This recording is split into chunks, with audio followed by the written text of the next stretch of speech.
I guess my first thought is it's hard for me to think that it's been 10 years. But then this past week, I've looked back at a lot of video, um, and you watch it and it feels like, oh, that feels like a long time ago. And so I think it's kind of, it feels not long ago and long ago at the same time. How do you feel about that? I think that's a pretty good summary. Yeah, there are days or moments when it feels like it was yesterday, and there are days and moments when it feels like it was a different lifetime ago and a different person.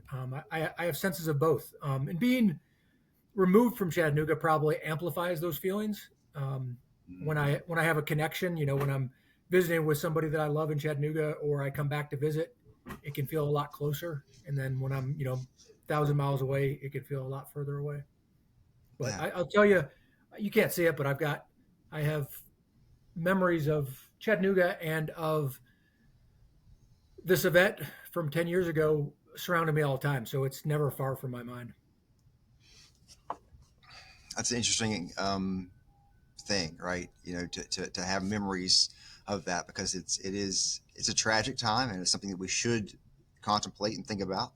At the same time, there are stories that came from that time that were people um, heroes that you For sure. that you worked with, communities coming together and supporting each other. That there were both things. It was awful, and then it was also uplifting at times as well.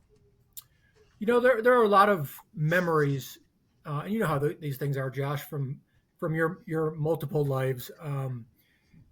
The Lots of things jump to mind. I have one particular memory I think of when I think about some anecdotes from there. There were some Marines who were very heroic who, um, as the terror was unfolding, they jumped that back fence at the NOSC to rescue some children from the playground behind the NOSC.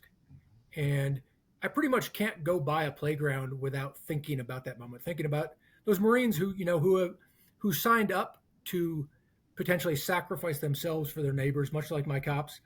And in a moment of terror, literal terror and figurative terror, their only thought was to help other vulnerable people. So I have moments like that all the time when I think about the heroics, large and small, that occurred that day, but also days before. The choice to become a Marine, the choice to become a sailor, the choice to Mm-hmm. become a public servant like a cop.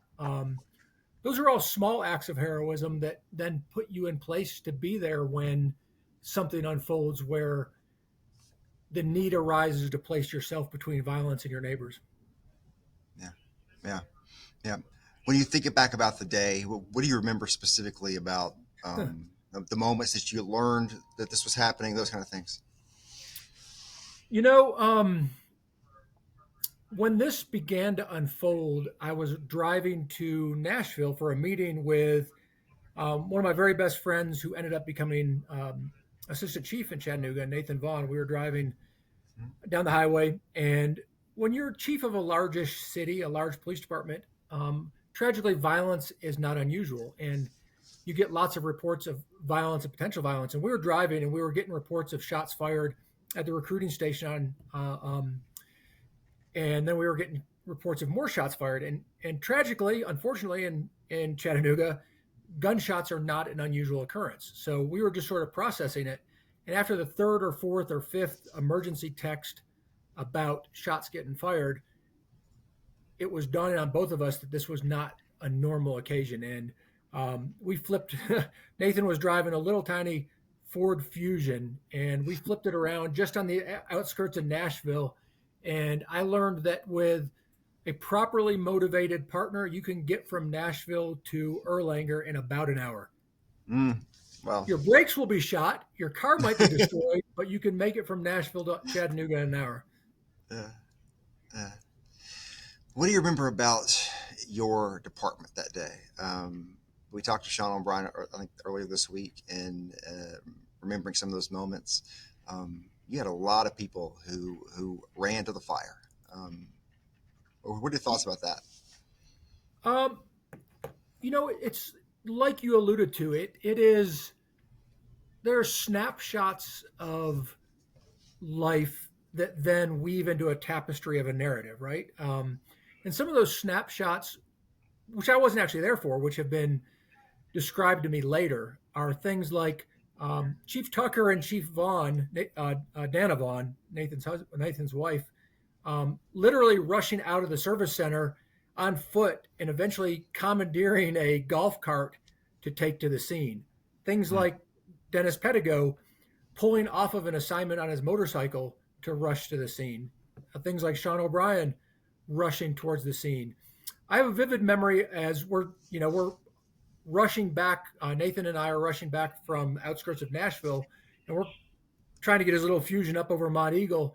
And um, David Roddy, Chief Roddy, was in um, uh, Gatlinburg, and we're both rushing to converge on Chattanooga. And we learned that now Chief Chambers, John Chambers, had arrived on scene. And I can remember putting my hand on Nathan's shoulder and saying, he can slow down because John's on scene and he will take care of it. And that's a really good feeling to know that there are people like Lucas Timmons, who was a canine officer at the time, who rushed to the scene and had bullets skip across his car. Pedigo, Nathan, Dana, Eric Tucker, knowing that they were rushing to the scene so that as the person who's ultimately responsible, you don't have to feel like you have to be there or everywhere. So those are some of the things that really rush to mind.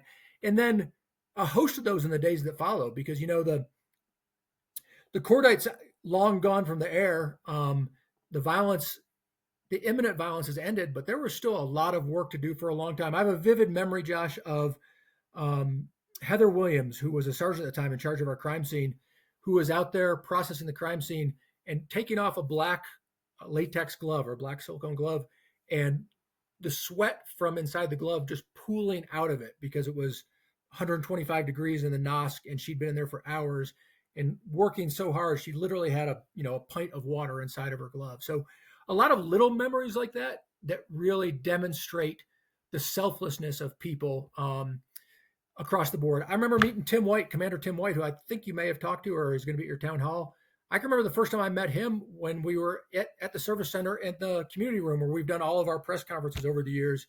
And folks had yet to identify what his role had been in the terror attack. And he was up there minding to his sailors, the Marines, and the other folks that were up there, just taking a position of leadership and quietly going about the business of serving others.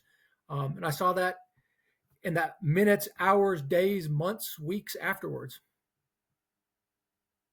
Yeah, man, it is one of those things that did go on and on and on, as far as I'm sure in investigations and things you're involved in, but also coverage for us. I mean, it and to this day, when we talk about it, I think I go back there a little bit and have some hard feelings, just around realizing what had happened in this town. As a police officer, I guess you're always prepared for whatever might happen, but there's still something shocking about hearing, oh, that happened here. You know what I mean? There sure is. I was visiting with David Roddy some months after the event, and I can't remember what the occasion was. We were talking about this sort of topic, preparation for emergencies, crises, and David Chief Roddy made the point that we had tragically gotten very, very good at responding to emergencies, crises, acts of violence in our community. And unfortunately, you get good at that. They say experience is that quality you obtain immediately after you need it the most. Unfortunately, when you're good at handling crises, emergencies, violence, it means you've been exposed to crises, emergencies, and violence. And that's something public servants, whether they're warriors like soldiers and sailors, police officers, firefighters, paramedics, it's what they choose to do and what they do every day, sort of quietly and silently, um, until something high profile on a global scale like this erupts. But they're out there doing it on Thanksgiving night. They're doing it on a random Tuesday morning. Folks are doing that all the time. But in that context, you mentioning Heather Williams. I remember talking to her at some years since then, um, and talking to her specifically about the Woodmore bus crash Mm-hmm. and the that year and a half. You had the awful wreck on 75. I don't know, a month or so before the terror attack, and then the Mm-hmm. Woodmore crash a little more than a year after the terror attack. I've never seen a year and a half period where you had all that, at once. We had four That and was a 15 really months. Don't forget the mass shooting at College Hill Courts. right. Absolutely. Yeah. Yeah, we had 4 and 15 months. That's got to, as a leader of a department, and you're trying to you know lead, um, lead those men and women, into what they do every day, and realizing, boy, this is a really intense period. How do you think about it at the time, and how do you think about that now? I think it really magnified and amplified our need, our desire in being very proactive about the wellness of the people who expose themselves to that. And that's always been, that was Chief Vaughn, Dana Vaughn, and um, Heather Williams. It's always been a high priority of theirs. And they really, really pressed for making sure we as an organization, we as a department, created more formal processes and more opportunities for people in leadership to show how well they care about the wellness of people on a daily basis, but also over a course of a career. I was one of the small incidents that is really not is relevant, but is not relevant to this. I was at work one day and I learned of an incident in which we had an industrial accident at a candy factory. A tower of trays had fallen over and killed a factory worker. And I called to check on the officer who had responded to that. And he goes, I've only taken 2 calls today. My first call was a SIDS, an infant death, and this was my second call. And he was still at work. And that incident, as much as high profile global incidents like this terror attack, really illuminated the fact that we as leadership have a greater obligation to be sensitive to the trauma that our folks are exposed to and be prepared to support them and provide resources, assets, but most importantly, just caring about what they go through for their neighbors. Yeah, it's very important. It really is. I don't know if you know Chase Eastep. He's a staff sergeant who was inside the NOSC, that day, and I was talking to him last year on the anniversary of last year, and he was telling me a story about when he was processing out of the Marine Corps. He was in Quantico, Virginia. He was going through these medical, you know, things that you go through, and he was telling a doctor, um, about certain things he was dealing with, based on the terror attack, and the doctor didn't know the story of the terror attack, and he was kind of shocked, like, how do you not? How are you in the Marine Corps or attached to the Marine Corps and not know this story? But I think that's also true. I think for us who were here and were around it, we'll never forget it. Does it ever come up in other situations when people don't know this story when you talk to them? It does. Unfortunately, I think part of that dynamic is there have been so many incidents of large scale, high profile violence since then that unfortunately this is not an uncommon occurrence. We've had everything from Orlando to Vegas to the Q nightclub here in Colorado Springs. We have way too many acts of large scale terroristic violence in our communities, and I can't really blame our neighbors locally and nationally for not being hyper aware of our tragedy because communities across the country are facing them on a regular basis as well.